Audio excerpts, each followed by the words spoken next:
Tonight, Hampton Roads Transit, which operates light rail in Norfolk, held the first of 3 public meetings to get some input about how to build tracks to Naval Station Norfolk.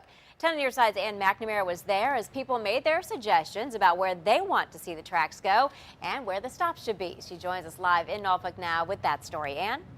It was really interesting to watch those focus groups. They had 2 common corridors they kept coming to again and again.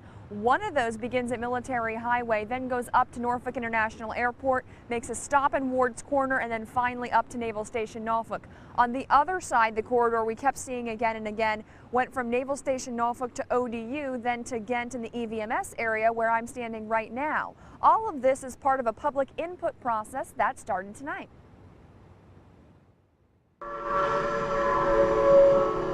The question is, what's the best way to get between there and here? The question of how to get from there to here or here to there is in your hands. The only rule, you have to ride the tide to get to your destination.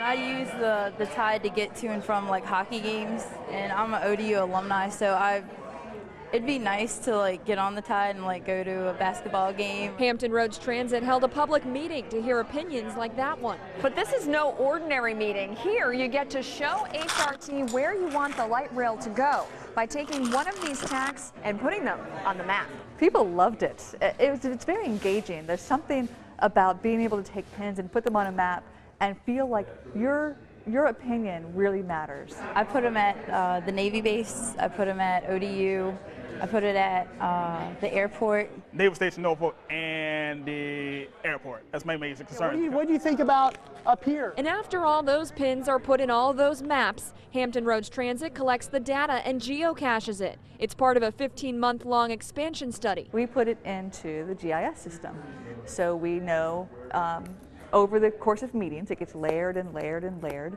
and then that weights it. And we can see where the most of the people are saying, this is the best line, this is the best area we want to go to. And it just becomes very clear what the will of the public is. And where there's a will, there's a way to get the Tide to Naval Station Norfolk and beyond. And if you want to be part of this data collection process, but you didn't make it out to tonight's public information meeting, there are 2 more. The next one is tomorrow, Wednesday. It's at Norview High School in the cafeteria. And then on Thursday, there's another. That will be at the Ted Constant Convocation Center, of course, on the campus of ODU. I'll tell you, HRT is expecting a much larger crowd at the Ted, primarily because of the neighborhoods surrounding it might already use the light rail like you see behind me, and that's why they're expecting more people to turn out because they're more engaged and more participants in this process. Live in Norfolk, I'm Ann MacNamara, 10 on your side.